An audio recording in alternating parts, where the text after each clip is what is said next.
নৈহাটি বঙ্কিম স্মৃতি সংঘের 4 দিনব্যাপী নাট্যোৎসব সাড়ম্বরে অনুষ্ঠিত হয়ে গেল ঐক্যতান মঞ্চে। আপনারা এই খবর দেখছেন জনপ্রিয় পোর্টাল চ্যানেল সোশ্যাল মিডিয়ায় আরবান টাইমসে মহন্ত দাশগুপ্তর খবরে। এই ধরনের খবর আরও যদি দেখতে হয় অবশ্যই সাবস্ক্রাইব করবেন। তলায় নাম্বার দেওয়া আছে, অথবা সেই নাম্বারে ফোনও করতে পারেন। ভালো লাগলে অবশ্যই সাবস্ক্রাইব করবেন। অশোক চৌধুরী, রূপসজ্জা সুজিত বোস, আবহ নামাঙ্কন ও প্রচার দেবাশিস সেন, সামগ্রিক ভাবনা ও পরিচালনা দেবাশিস সরকার। নাটক শুরুর আগে শুধু দর্শক মন্ডলীদের কাছে আমাদের বিনীত আবেদন,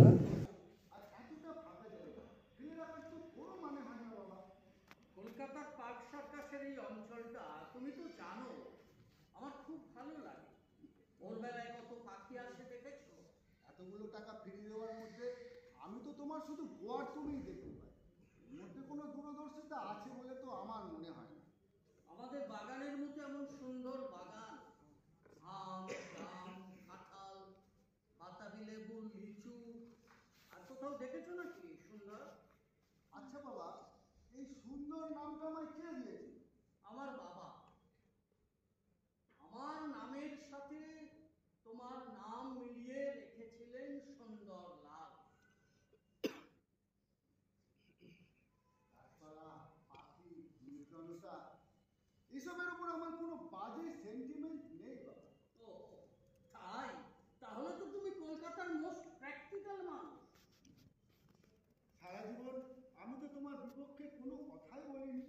তবে কতদিন আর এই সমস্ত গাছপালা পাখি দেখা যাবে তা বলতে পারছি। আমি তো তোমাকে সেই কথাই বলছি বাবা, করিম ভাই তো এবেলা ওবেলা আসতে শুরু করেছে।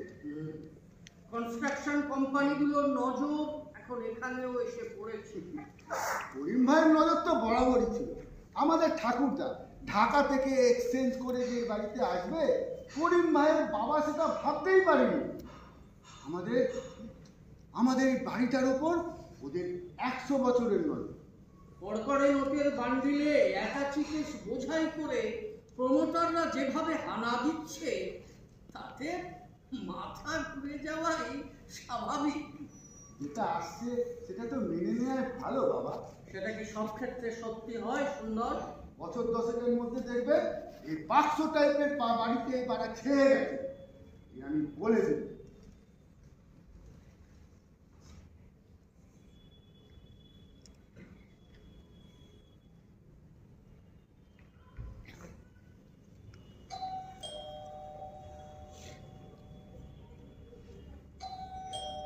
দরজা খোলাই আছে, এখন আবার কি? আঙ্কেল, আমি করিম। ও বলি, হ্যাঁ। এসো বসো। আর বসে কি হবে? লাস্ট উইকে দুবার, তারও আগে অনেকবার আসছি, প্রত্যেকবার আপনি আমাকে রিটার্ন করে দিচ্ছেন, খোসা করে কিছু বলছেন না। কি ব্যাপারে বলো তো করি? আমাদের বাড়ির লাগোয়া আপনাদের বাগানের ওই অংশটার কথা বলছি, ফ্রন্টেজ টু দ্য রোড। বাগানের হাতটা আমাকে দিয়ে দিন। কিন্তু জমি তো আমি বেচবো না করে। পুরোটা না ভাই নাই দিলেন, বাগানের হাফটা অন্তত পক্ষে দিন, তাহলে আমাদের কাজ চলিয়ে যাবে। কলকাতা এখন ফার্স্টলি রাইজিং, আমাদের তো ইচ্ছে ছিল পুরোটাই নেবার, লেকিন আপনার বাবা এই প্রপার্টি ঢাকার প্রপার্টির সঙ্গে এক্সচেঞ্জ করিলেন, আমাদের কিছু জানাবেন। তোমাদের জানানোর কথা উঠছে কেন করি? তোমার ঠাকুরদার সাথে আমার বাবার যে সমস্ত কথাবার্তা কি যে হয়েছিল, তার সবটা আমারই মনে নেই। তোমার তো মনে থাকবার কথাই নয়। আঙ্কেল, আপনি তো জানেন আমার বাবার দুটো বিয়ে, আমাদের অনেক বড় ফ্যামিলি, চিরকাল আমরা বিজনেস নিয়ে থাকি, লেখাপড়ার চল খুব একটা নেই আমাদের ফ্যামিলিতে। এখানে আমার একটা সৎ ভাই আনোয়ার একটা হাই রাইজিং বানাবে, তো বলতে পারেন আমি ওকে কথা দিয়ে দিয়েছি। কথা দিয়ে দিয়েছো মানে? আপনি যদি রাজি না থাকেন তো আমার হাতে অবধি একটা অস্ত্র আছে। অস্ত্র? অস্ত্র বলতে তুমি কি বোঝাতে চাইছো করেন? আরে না না, আমি কি ভিলেন আছি যে চাকুর এই বেলবার বার করে নিব? তাহলে তুমি কি বলতে চাইছো? দেখেন আমার সাঙ্গপাঙ্গ भी নাই, चमचा भी ना। हाँ, হাতে জরুর কালি আছে, ক্যারেক্টারে কালি ছিটিয়ে দিব। তুমি ব্ল্যাকমেল করতে চাইছো? প্রয়োজন হলে সেটা করতে আমি পিছপা হবো না। করেন দেখেন, এই জমিন আমার পছন্দ হয়েছে, আমি না নিলে আজ নয় কাল দুসরা কেউ নিবে, কিন্তু দুসরা কেউ নিবে বুঝলে তো, বাগানে ঠাকুর তো আমাকে দিলেই আমার কাম চলে যাবে, পুরা বাড়ি তো চাইছি না আমি। আর মানে আমি তো কিছু কম দিব না। যাকে একটু চিন্তা করে দেখেন, আপনার সঙ্গে আমি পরে কথা বলবো। খোদা হাফেজ।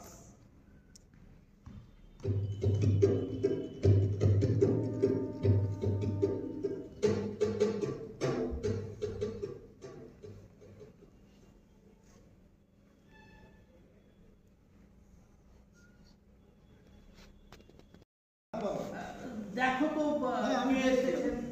ওনাকে ভেতরে নিয়ে হ্যাঁ ঠিক আছে। যাদের সাথে বাড়ি এক্সচেঞ্জ করে আপনারা কলকাতা এসেছিলেন, মনে হয় তাদেরই কেউ হবে বাবা। হতে পারে। তোমার তো দেখছি সব মনে থাকে মা। আমাকে একবার কিছু বললেই আমার মনে হয়। তাই তো দেখছি মা, দীর্ঘ 21 বছর ধরে একটা কথা তুমি সঙ্গোপনে হৃদয়ের মধ্যে গেঁথে রেখে দিয়েছো, যা তুমি আর আমি ছাড়া কেউ জানে না, তাই তো? হ্যাঁ বাবা। এ তোমার বড় কঠিন সাধনা মা। তবে বেশ কয়েকদিন ধরে মনে হচ্ছে আমার সময় যেন হয়ে এসেছে। না না বাবা, এমন কথা বলবেন না। তুমি সময় বলতে কি বুঝলে মা? আপনি সময় বলতে কি বোঝাতে চাইলেন বাবা? চলো চলো। সে বোধহয় আসছেন।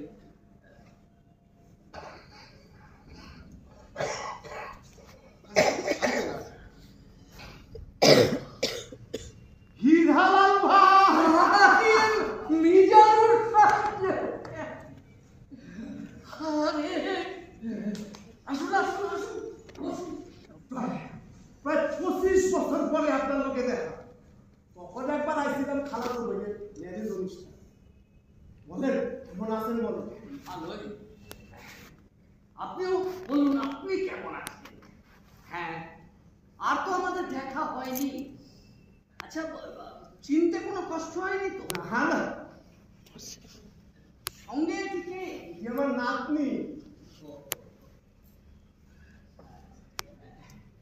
হ্যাঁ, অনেক দিন বাদে। এখন বলুন, আপনি কেমন আছেন?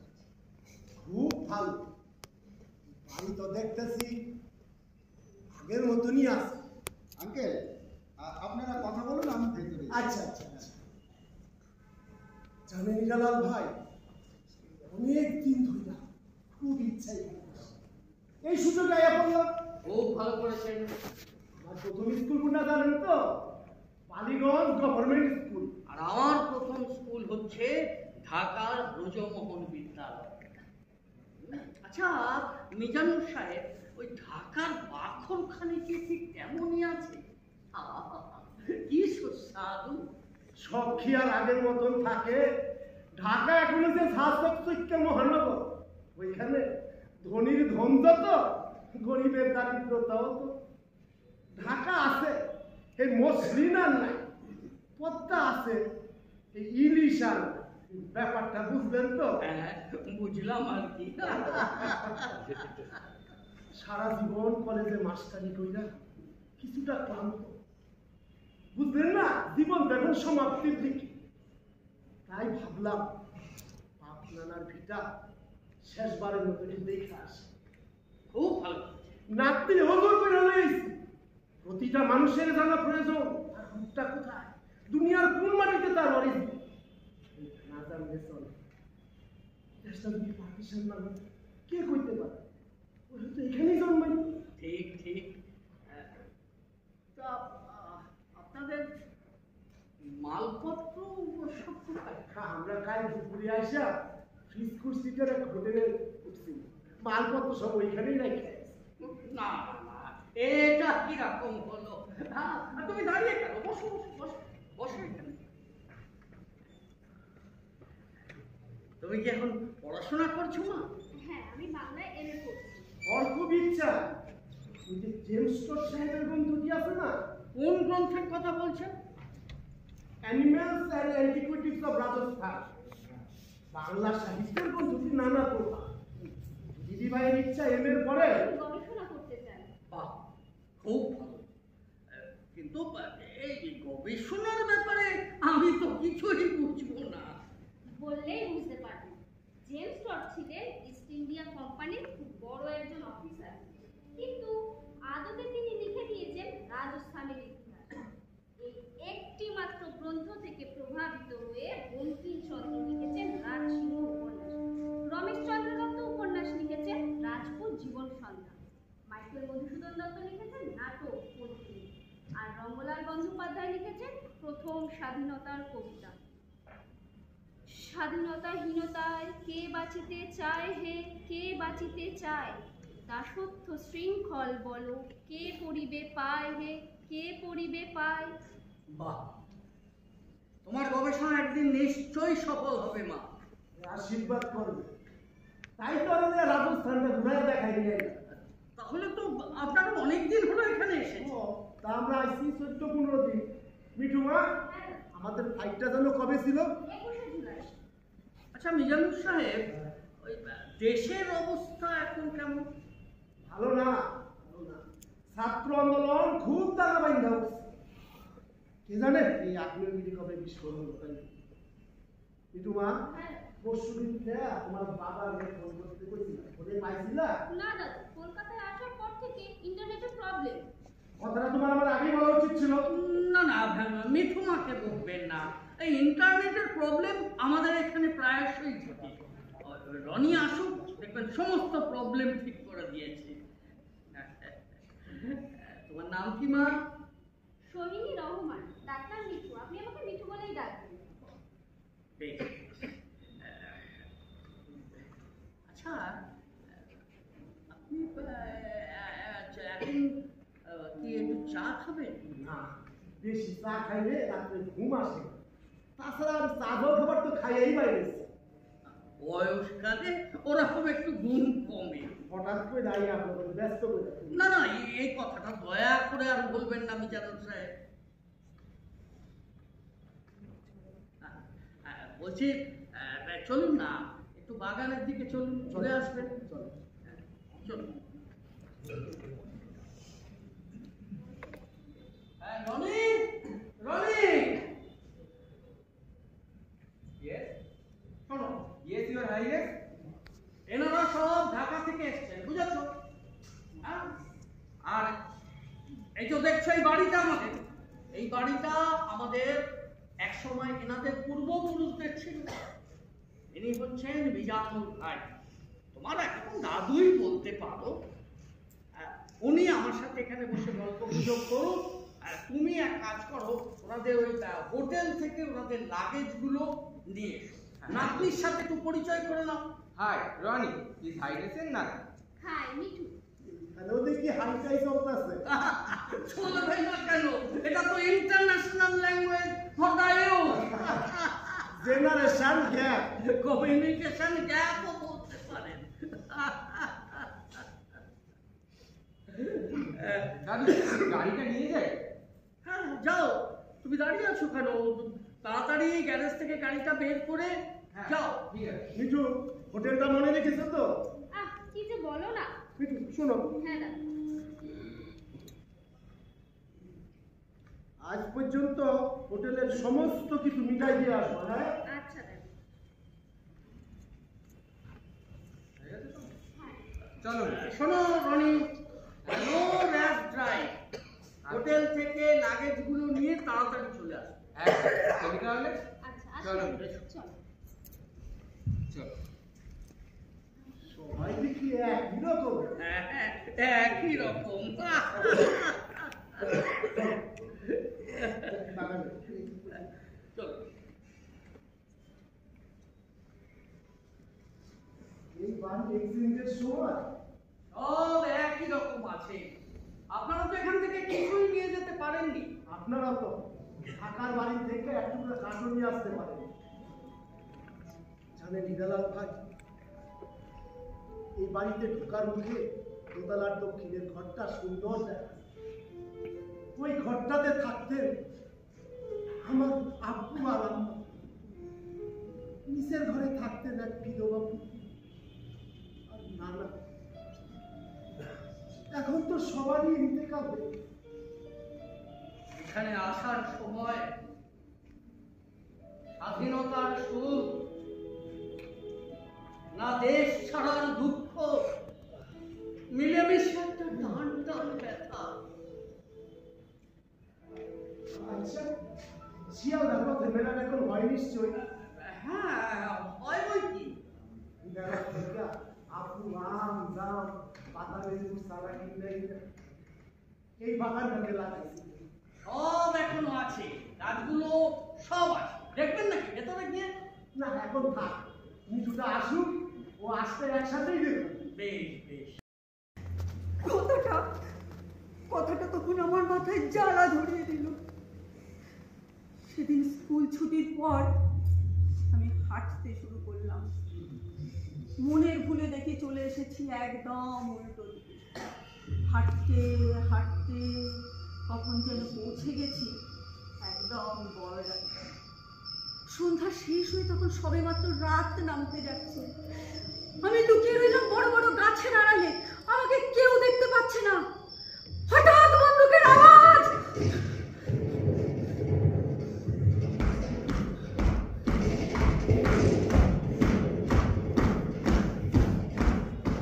লাগালাম দৌড়।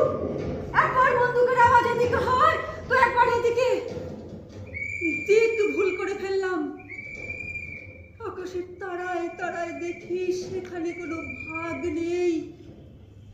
নিচে বড় বড় টর্চের আলো আর ঘন ঘন বাঁশির আওয়াজ। ধরা পড়ে গেলাম। তিনি তখন আমায় নিয়ে গেলেন কাস্টমস অফিসারের কাছে, অথবা বলা যেতে পারে আমার ঈশ্বরের কাছে। বর্ডারে আমি তখন ছিলাম কাস্টমস ক্লিয়ারিং অফিসার। সন্ধ্যা শেষ, রাত নেমে এসেছে। কাজ শেষ করে সবেমাত্র ফিরে যাচ্ছি আমার কোয়ার্টারে। চারিদিক শুনশান। কোয়ার্টারের সামনে দেখি আলো জ্বলছে। দ্রুত পায়ে সেখানে হেঁটে গিয়ে দেখি আমারই অ্যাসিস্ট্যান্ট বসে আছে একটি মেয়েকে নিয়ে। বছর 15 তার বয়স। আমারই অপেক্ষায় সে বসে আছে। মেয়েটিকে আমি বললাম, বাংলাদেশে ফেরত পাঠানোর ব্যাপারে আমি তোমাকে সব রকম সাহায্য করব, কিন্তু সে আর ফিরবে না। ওই বয়সে সমস্ত রাগ মনের মধ্যে পুষে তাকে যেন একেবারে দৃঢ় চেতা করে তুলেছে। সামান্য ভয়, সংকোচ, অথচ চোয়াল শক্ত করে তার ওই চোখ দুটো দিয়ে সার্চ লাইটের আলো ফেলার মতো আমাকে যেন দেখে দিচ্ছে। কেমন যেন মায়া পড়ে গেল মেয়েটির উপরে। আমার অ্যাসিস্ট্যান্ট বলল, কি হবে স্যার? আমি বললাম, ব্যাপারটা যদি তুমি আর আমি জানি তাহলে ওকে নিয়ে আমি কাল কলকাতা যাব। বাংলাদেশ হাই কমিশনের মাধ্যমে ওকে আমি ফেরত পাঠানোর সব ব্যবস্থা করব। এখন ওকে কিছুতেই ফেরত পাঠানো যাবে না, ওকে কিছুতেই রাজি করানো যাবে না। সেদিনটা ছিল শনিবার। পরদিন খুব ভোরবেলা ওকে নিয়ে আমি বাড়ি চলে এলাম। তারপর তখন তুমি 1.5 বছরের ট্রেনিংয়ে সবেমাত্র অস্ট্রেলিয়া গেছো, মাল্টি ন্যাশনাল কোম্পানি। ফিরে এসে তুমি অফিসার হবে। তোমাকে আমি কিছুই জানাতে পারলাম না। মনের মধ্যে কে যেন বলছে, যাও হাই কমিশনার অফিসে যাও।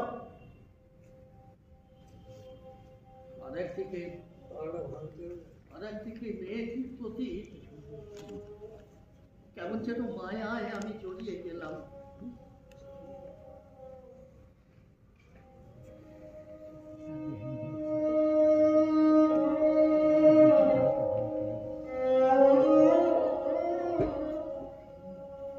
তোমার মা আর আমি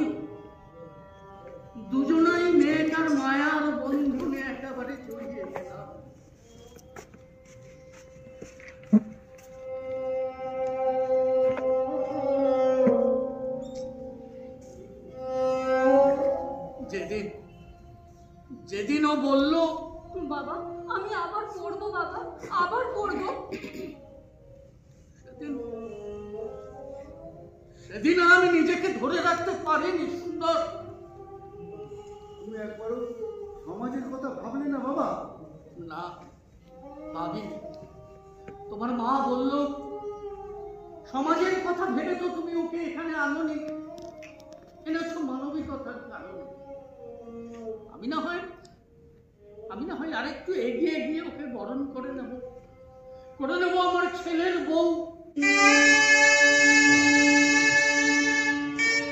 ও পরীক্ষা দিল আর সবাই কিভাবে চমকে দিল। You know, she passed in high first division. তারপর 1.5 বছর বাদে তুমি অস্ট্রেলিয়াতে ফিরলে। তারপরে সব ঘটনা তোমার জানা। কিন্তু আমি কেমন করে প্রতিমা হলাম সেটা তো এখনো বলেননি বাবা। মাধ্যমিকের ওই ফর্মটা ফিল আপ করার সময় তুমি সবেমাত্র লিখেছো পি, হয়তো লিখতে PHATIMA। আমি বললাম একটু থামো তো মা, তোমার নামটা সামান্য একটু আমি বদল করে দিই, লেখো PRATIMA। সেই থেকে ফাতেমা হয়ে গেলাম প্রতিমা। কি করি ভাই, এখন কিছু বলবেন না? वाह वाह रे मेरे बहन, तू तो हमार दिल जीते नीली। जा सबटाई तोर जीत। একটিবার বসবেন না? এখনো কি সবার থেকে নিজেকে আলাদা করে রাখবেন? ভিতরে ভিতরে আপনারাই তো আমাদের আলাদা করে রেখেছেন। কলকাতা भी কেমন যেন হয়ে যাচ্ছে, কলকাতা भी পাল্টিয়ে যাচ্ছে। না করি না, কলকাতা পাল্টাচ্ছে না। কলকাতা তার অসাম্প্রদায়িক মানবিক চেহারাটা ঠিক ধরে রেখে দিয়েছে। হ্যাঁ, ভারতবর্ষের কোথাও কোথাও একটু ভুলভ্রান্তি হতে পারে, কিন্তু কলকাতা, শুধুমাত্র কলকাতা কেন, আমাদের এই বাংলা কিন্তু পাল্টায়নি করেনি। কিন্তু তুমি যে পাল্টে যাচ্ছ করে। এই আমার স্কুল লাইফে জানেন এখানে অনেক দোষ ছিল আমার। হ্যাঁ, স্কুল লাইফে আমার মায়ের হাতে বিরিয়ানি পোলাও ভি খেয়েছে। তারপরে এই পার্ক সার্কাসের ট্রামে চড়ে কত বদমাশি করেছি, ঘাঁটি মেরে পালিয়ে গেছি। হ্যাঁ, স্কুল ফাঁকি দিয়েছি। আপনাদের বাগানে গোলাপ জামুন, শতাবি লেবু খেয়েছি। সেসব তো ছিল শৈশবের মধুর আনন্দের দিন। তারপর একদিন আপনি মসজিদের চিড় ধরল, রইল না আমার আর বন্ধুরাও। একটা বুকের মধ্যে চাপা কষ্ট, জানলা দরজা সব বন্ধ হয়ে গেল।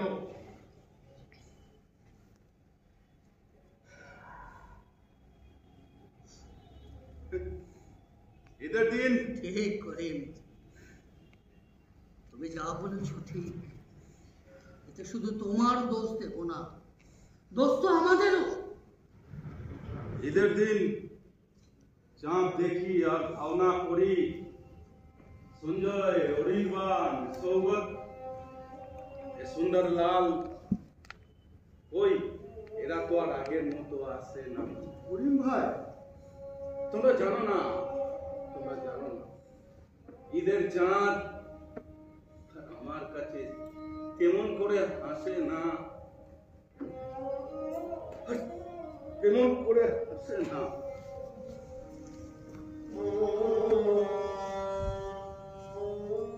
কি থাকা যেন কি হইয়া গেল।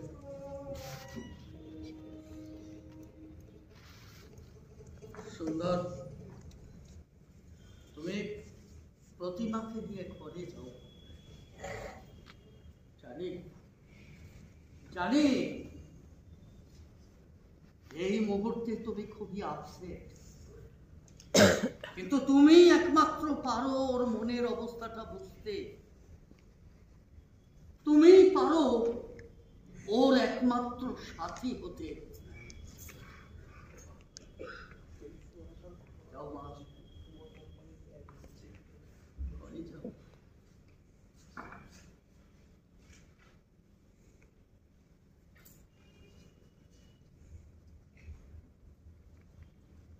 অদ্ভুত আধার এক এসেছে পৃথিবীতে আজ, যারা অন্ধ সবচেয়ে বেশি আজ চোখে দেখে তারা, যাদের হৃদয়ে কোনো প্রেম নেই, প্রীতি নেই, করুণার আলোড়ন নেই, পৃথিবী অচল আজ তাদের সুপরামর্শ ছাড়া। মিজানুর ভাই, প্রতিমা প্রতিমা কি যেন বলতে চাইছিল, কিন্তু কথা বলতে পারলো না।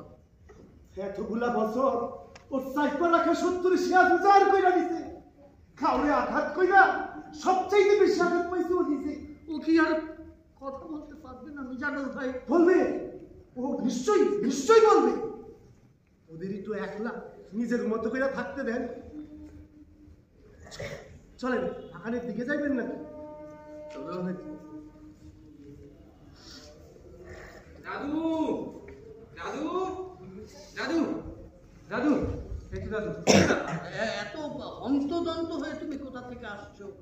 ঢাকায় এই মুহূর্তে সাংঘাতিক কাণ্ড হচ্ছে দাদু। সাংঘাতিক কাণ্ড মানে কি হয়েছে রনি? মিঠু আমাকে বলছিল না, ওর ফোনে নেটওয়ার্ক ইন্টারনেট কিছু আসছে না। আমি বাইরে সাইবার ক্যাফেতে গিয়েছিলাম, গিয়ে দেখি কি বাংলাদেশের ছাত্র আন্দোলন গণ আন্দোলনের রূপ নিয়েছে। রনি তুমি কি আমার একটু বুঝাইয়া কইবা বিষয়টা? আমরা তো সেই 21শে জুলাই ইন্ডিয়া এসেছি। আমি তোমায় বললাম না দাদু, সেই যে ভার্সিটি বন্ধ হয়ে গেল। হ্যাঁ, যখন ভার্সিটি বন্ধ হইলো আমি তখনই তো তোমার আমি কইলাম, মিঠু চলো এই সময় কাজটা মিটাই আসি। ছাত্রদের উপর পুলিশ নির্মমভাবে গুলি চালিয়েছে। আমি তো ওই খবর ছেলের কাছ থেকে পাইছিলাম। 29শে জুলাই প্রধানমন্ত্রী শেখ হাসিনা ঢাকার গণভবনে 14 দলের জরুরি বৈঠক ডেকেছে।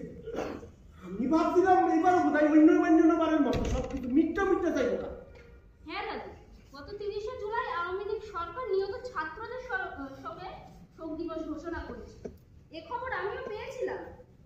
গুলি করে ছাত্র নিধন, তারপর শোক দিবস পালনের বিরুদ্ধে ছাত্র, শিক্ষক, জনগণ, অভিভাবক মার্চ ফর জাস্টিস পালন করো। আমরা তো এখান থেকে ঢাকার কেবল উন্নয়নের খবরটাই পাই। পদ্মার বুকে দীর্ঘ সেতু, মেট্রো রেলের অগ্রগতি, এয়ারপোর্ট থেকে শহরের মাঝ পর্যন্ত ঝাঁ চকচকে রাস্তা। ঠিক তাই, তবে এইটাও সত্য, এই তো গত বছরের একটা সরকারি সমীক্ষা শুনলে বুঝবেন 15 থেকে 24 বছরের ছেলে মেয়ের মধ্যে এখন 1,22,00,000 বেকার। হ্যাঁ দাদু, কোভিডের পর বড় বড় প্রতিষ্ঠানগুলি লক্ষ লক্ষ শ্রমিক কর্মচারী ছাঁটাই করেছে, আর তাতে বেকারের সংখ্যা বেড়েছে আরো কয়েক লক্ষ। দাদু এই দেখো,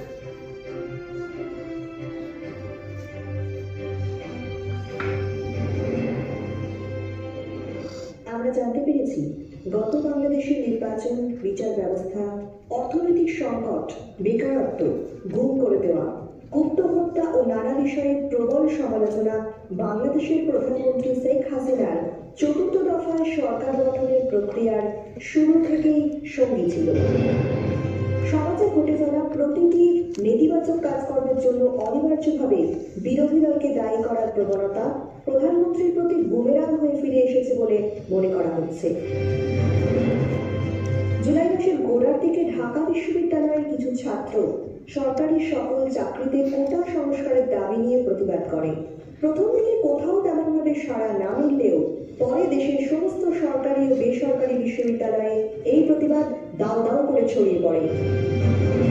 গুম, মৃত্যু, গ্রেফতার ও নিপীড়নের বিরুদ্ধে প্রতিবাদ ক্রমশ জোরালো হয়ে ওঠে। কারফিউ, গুলি, গ্রেফতার উপেক্ষা করে ছাত্র ও জনতার মিছিল সমগ্র ঢাকা নগরীর সমস্ত রাস্তায় অধিকার নেয়। এমনকি একসময় ছাত্র ও জনতার উপর সৈন্যবাহিনীও গুলি চালাতে অস্বীকার করে। এই মুহূর্তে খবরে প্রকাশ, আজ 5ই আগস্ট 2024 বাংলাদেশের প্রধানমন্ত্রী শেখ হাসিনা ও তার সরকারের পতন ঘটল। তোমার ফোনে তো এখনো নেট কানেকশন নেই। না দাদু, ফেসবুক, হোয়াটসঅ্যাপ, ইন্টারনেট সব তো বন্ধ। দাদু টিভিতে বোধহয় এই মুহূর্তে সবকিছু দেখাচ্ছে, আমি কি খুলি? না রনি, এই মুহূর্তে তুমি ঘরের ভেতর যেও না।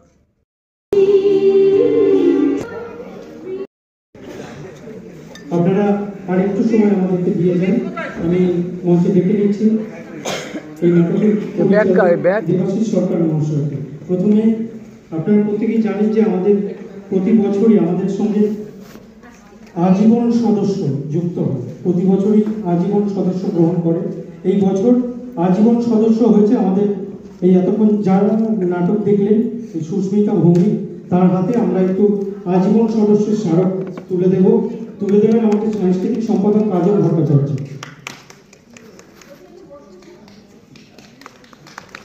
আর সমীরটা একটু করে যাবেন, সমীর দাস। গতকালকে এই স্মারকটা দেওয়া হয়েছিল, কিন্তু আপনি ছিলেন না বা আসেননি, তাই এবছর আমাদের ইচ্ছে ছিল এই মঞ্চ থেকেই দিই।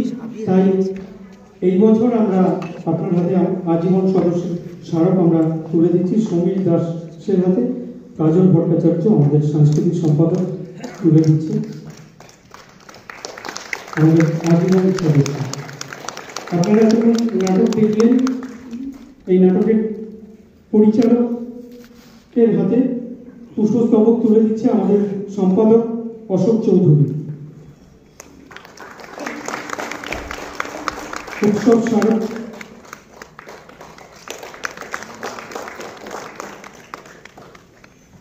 এবারে আমি পরিচালককে অনুরোধ করব 2-4 কথা বলবার জন্য।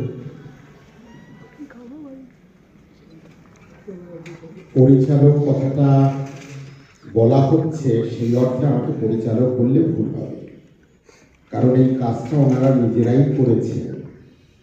আমি 1-2 দিন এসে একটু দেখিয়েছি, কারণ ওনারা যে সময় একটি নাটককে নামাবেন বলে ঠিক করেছেন, সময়টা ঠিক বাছেন। কারণ একটি উৎসব যারা সংগঠিত করেন, অনেক দিন ধরে তাদের পরিশ্রম করতে হয়, বাড়ি বাড়ি যেতে হয়, কার্ড বিক্রি করতে হয়, পোস্টার ছাপাতে হয়, নাট্য দলগুলোর সঙ্গে যোগাযোগ করতে হয়, বিস্তর খাটনি। সেই বিস্তর খাটনির মাঝখানে একটি নাটককে যদি তৈরি করতে হয়, সেই নাটকের পেছনে যদি ওনাদের সময় দিতে হয়, তাহলে উৎসবটা হয় না। কিন্তু প্রত্যেকেরই নিষ্ঠা, তার সময় দেয়া, সেইখানে কোনো খামতি নেই। কিন্তু ওই যে বড় একটা চাপ উৎসব, ফলে এই নাটকটি যদি উৎসবের অনেক আগে নেমে যেতে পারতো বা উৎসবের পরে নামতে পারতো, তাহলে আরো ভালো হতো। আর আরেকটি জিনিস, যে নাটক একটি প্রথম অভিনয় হচ্ছে, অবশ্যই সেই নাটকটি প্রথম দর্শন রাখার দরকার। কারণ যিনি আলো করেন, আলোগুলোকে লাগাবেন, তার সময় দরকার, মঞ্চ সাজাবেন সময় দরকার। কারণ অন্য যেই নাটকগুলো প্রদর্শিত হচ্ছে, সেগুলো কোনোটা 25 রাত্রি, কোনোটা 30 রাত্রি, কোনোটা তারও বেশি। আর সেখানে এই নাটকটির আজকে প্রথম অভিনয়। ন্যাচারালি যিনি মিউজিক করবেন, যিনি আলো করবেন, যিনি মঞ্চ সাজাবেন, সবারই সবটা সরবরাহ হয়ে ওঠেনি। সেই কারণে হয়তো কিছু খামতি থেকে গেছে। কিন্তু ওনারা এত চাপের মাঝখানে এই যে কাজটি করে আজকে নাটকটি নামিয়ে দিয়েছেন, তার জন্য সকলকে অভিনন্দন। যেই যেই জায়গায় ভুল ত্রুটি থেকে গেল, সেটা আমি তো লক্ষ্য করেছি, যারা যারা অভিনয় করলেন তারা নিজেরাও জানেন। ফলে সবগুলো শুধরে নিয়ে আগামী দিনে এই প্রযোজনায় আরো অনেক অনেক বেশি ঝকঝকে তকতকে হবে। কারণ এটি এই সময়ের একটি জ্বলন্ত বিষয়। সেই বিষয়কে নির্বাচন করে ওনারা নাটক করেছেন। সকলকে ধন্যবাদ। এই নাটকের শো এই হলে হয়তো আবারও কোনোদিন হবে, তখন ওনারা আরো বলিষ্ঠ হয়ে প্রযোজনা করবেন। কিন্তু এত কষ্টের মধ্যে, এত পরিশ্রমের মধ্যে, এত ব্যস্ততার মধ্যে যে ওনারা যতটা করেছেন, আমি ওনাদের সঙ্গে এই প্রযোজনায় কয়েকদিন যুক্ত থেকে আমি বলবো যে ওনারা যথেষ্ট করেছেন। অভিনন্দন আবার। আরেকটা জিনিস একটু ভুলে গেছে, আমরা আমাদের সংগঠনের পক্ষ থেকে পরিচালকের হাতে একটা সামান্য উপহার তুলে দেবেন আমাদের সম্পাদক অশোক চৌধুরী। খুব অস্বস্তিতে পড়তে হচ্ছে। আমরা চিন্তা করেছি সারা ভারতবর্ষ ঘুরে মানুষ থেকে আমরা একটা ছোট্ট জিনিস দেবো, যে এটা নিয়ে ভারতবর্ষ ঘুরতে পারবো। আসলে এটা আমি গ্রহণ করছি ওনাদের ভালোবাসার স্মৃতিচিহ্ন হিসেবে। ফলে এটা আমি গ্রহণ করলাম এবং আমার দায়িত্ব অনেক বাড়লো, যারা আরো অনেক কদিন ওনাদের সঙ্গে এসে এই নাটককে আমার মেরামত করতে হবে। সকলের সঙ্গে একটু পরিচয়টা হয়ে যাক।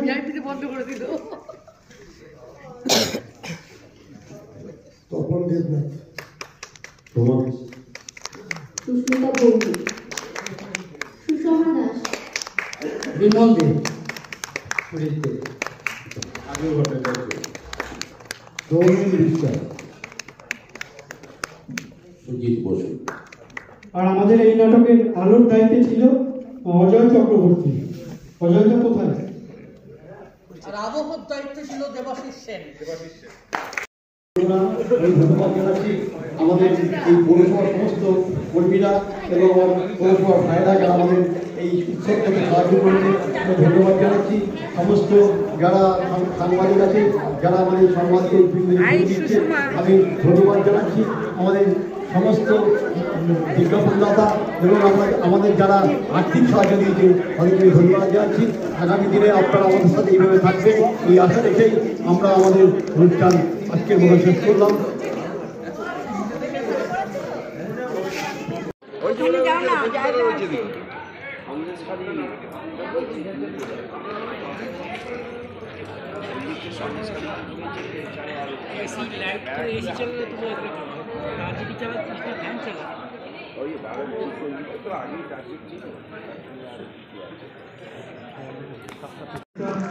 অরূপ কুমার পালকে একটু আসতে অনুরোধ করছি।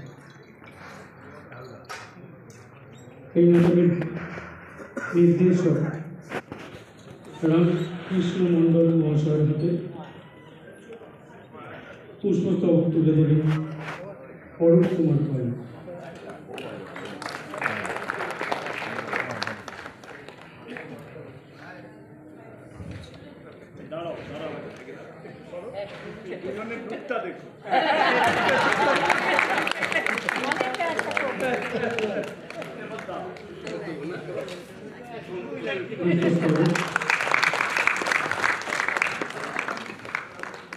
স্মারক উৎসব রসিয়া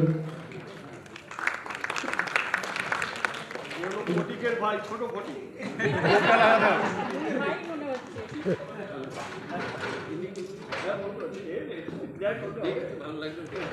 অসাধারণ একটা প্রযোজন। এবারে পরিচালকের কাছ থেকে কিছু কথা শুনবো।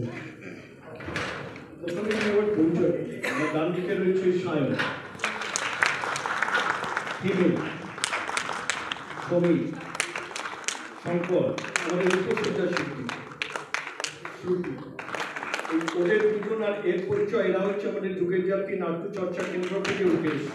একদম ছোট্ট বয়সে আমরা এসেছি। সুপ্রিয়, ভালো করছে পার্থ, আমাদের দলের অন্যতম সদস্য, আর আমি রামকৃষ্ণ।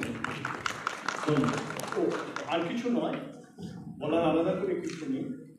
এই রঘু ডাকাত, আমরা নিশ্চয়ই বুঝতে পারছি যে এটা একটা প্রতীকী নাম। রঘু ডাকাত আদৌ পৃথিবীতে সত্যিই কোনোদিন ছিল কিনা, বিশু ডাকাত ছিল কিনা, বা রবীন্দ্র ছিল কিনা আমরা জানি না, কিন্তু এদের নিয়ে একটা গল্প কাহিনী আছে। কিন্তু এই রঘু ডাকাতদের একটা মানে কি বলবো মানবিকতা ছিল। তারা চিঠি দিয়ে আসতো, ও বললো মেয়েদের নাকি সম্মান দিতে, অন্যান্য অনেক গুণ ছিল। আজকের ডাকাতদের এসব কোনো এই ডাকাতদের সঙ্গে আমাদের সচেতন থাকতে হবে, কারণ রঘু এসে কিছু ওই চাল ডাল তেল মূল লুট করবে। এরা যা লুট করছে সেটা বুঝতেই পারছি না। আমাদের ভবিষ্যৎ প্রজন্মের স্বপ্ন লুট হয়ে যাচ্ছে, তাদের আশা আকাঙ্ক্ষা লুট হয়ে যাচ্ছে। সম্পদ চলে গেলে তা আবার পূরণ করা যায়, কিন্তু আপনার ভবিষ্যৎ চলে গেলে, আপনার স্বপ্নকে লুট করে নিয়ে কেউ চলে গেলে আপনি কীভাবে বেঁচে থাকবেন? তাই আমাদের ভবিষ্যৎ প্রজন্মের কাছে আমার আবেদন, তোমরা বাবা এই ডাকাত সম্পর্কে একটু সচেতন, কারণ এরা আছে। রঘু নেই কিন্তু এরা আছে। ধন্যবাদ। অনেক অনেক ধন্যবাদ। চন্দননগর যুগের যাত্রী সকলের বঙ্কিম স্মৃতিসংঘ, নৈহাটি বঙ্কিম স্মৃতিসংঘের যে 4 দিনব্যাপী নাট্য বা নাট্য উৎসব যে অনুষ্ঠিত হলো নৈহাটি ঐক্যতান মঞ্চে। আপনারা আজকে শেষ দিন চন্দননগর থেকে এসে অভিনয় করলেন, নাটক মঞ্চস্থ করলেন, কেমন লাগলো বা উপলব্ধি কী আপনাদের? দেখুন, এই নৈহাটি ঐক্যতান মঞ্চ আমাদের কাছে একটা অত্যন্ত প্রিয় জায়গা। আর এখানে আমার এতগুলো বন্ধু দল আছে এবং আমি জানি যে আমি যখনই এখানে অভিনয় করতে আসি বা আসবো, এই বন্ধু দলেদের বেশিরভাগই আমি আমার সাথে পাবো। এই আজ যেমন দেবাশিসরা সদল বলে এসেছে, এইগুলো হচ্ছে আমাদের একটু উপরি পাওনা। আর নৈহাটি অঞ্চলের যে দর্শক, নৈহাটি অঞ্চলের যে মানুষ বা আরও অন্যান্য যেসব দলেদের সদস্যরা, সবাইকার সঙ্গে হয়তো আমার একদম সরাসরি পরিচয় নেই, কিন্তু সব মিলিয়ে এই যে একটা পরিবেশ তৈরি হয় ঐক্যতানে, হয়তো অনেক দর্শক হয় না, তাও আজকে দর্শক বেশ ভালোই ছিল দেখলাম। এইগুলো আমাদের দলকে খুব তৃপ্তি দেয় এবং আমি নিজে একজন অভিনেতা হিসাবে বলি যে আমি অভিনয় করার সময় আমি অত্যন্ত তৃপ্তি পাই। এত পরিপূর্ণ হল, আলো, শব্দ, অন্যান্য সমস্ত ব্যবস্থা, মঞ্চ উপকরণ, যা ভাবতে হয় না। আমি জানি নৈহাটি ঐক্যতানে যাচ্ছি জানে এগুলো পাবো। তা এই সব মিলিয়ে, আর বঙ্কিম তো একটা দীর্ঘদিনের সংগঠন, তাদের সঙ্গেও আমার দীর্ঘদিনের সম্পর্ক, সব মিলিয়ে একটা বন্ধুদের মধ্যে এসে নাটক করা, নাটক মঞ্চস্থ করা, এর একটা আলাদা তৃপ্তি, আলাদা আনন্দ, সেটা পেয়েছি, প্রাণ ভরে পেয়েছি। আপনার এই নাটক কত রাত হলো? আজকে 11তম। আমরা সবে তো শুরু করেছি, যাত্রা চলছে, আমাদের সামনে অনেকগুলো শো আছে। আজকে 11তম। বঙ্কিম স্মৃতির সঙ্গে তাহলে নাটক আজকে সার্থক হলো আপনাদের? একদম একদম। স্যার, আপনি কি বলবেন ইউনিটি বালাজির তরফ থেকে? আমি প্রতিদিনই আমাকে কিছু না কিছু বলতে হচ্ছে সমস্ত নাটক দেখে। তো আজকের চন্দননগর যুগের যাত্রী এবং আমার প্রিয় বন্ধু রামকৃষ্ণ মণ্ডল, ওরা শুধু আজকের নাটক নয়, ওরা ধারাবাহিকভাবে ভালো থিয়েটার করছে এবং রামকৃষ্ণের নাটক নির্বাচন একটা অসাধারণ মাত্রা যোগ করছে প্রতি বছর। আজকে রঘু ডাকাতের চিঠি, সেই নাটক দেখলাম। প্রতিদিন যে ধরনের নাটক আমরা দেখে চলেছি তার বাইরে একটি থিয়েটার, ফলে সেই গল্প এবং তাদের চরিত্র অসম্ভব ভালো সবাই অভিনয় করেছে। এই টোটাল থিয়েটার বলতে আমরা যা বুঝি, সেই নাটক নির্বাচন, নাটকের ডাইরেকশান, অভিনয়, আলো, মিউজিক সব মিলে টোটাল থিয়েটার এখানে ভরপুর। সবটা মিলে এই শেষ দিনের বঙ্কিমের অনুষ্ঠান সার্থকতায় পৌঁছে গেল। রামকৃষ্ণ, তার উপস্থাপনা, তাদের উপস্থাপনা, রঘু ডাকাতের চিঠি, আমার আজকে সত্যি মন থেকে বলছি, আমার বন্ধু মানুষ, দীর্ঘদিনের সখ্যতা ওর সঙ্গে অসাধারণ, নিজেও অসম্ভব ভালো অভিনয় করেছে। আর প্রতিটা চরিত্র একেবারে মনে হচ্ছে এই নাটকের উপযুক্ত, আর তাদের অসাধারণ মেকআপ, সব মিলে এই নাটক অনেক অনেক দূর যাবে বলে আমার বিশ্বাস। ভালো থাকবেন, শুভেচ্ছা রইল আমাদের চ্যানেলের তরফ থেকে। আপনারাও ভালো থাকবেন। আপনার মাধ্যমে আমি সকলকে আমার ধন্যবাদ ও প্রণাম জানাই। আপনার নামটা একটু বলবেন, দলের নামটা? রামকৃষ্ণ মণ্ডল, নির্দেশক, যুগের যাত্রী, চন্দননগর। আজকে যে নাটক হলো সেই নাটকের নাটকটির নাম রঘু ডাকাতের চিঠি, নাট্যকার শঙ্কর বসু ঠাকুর।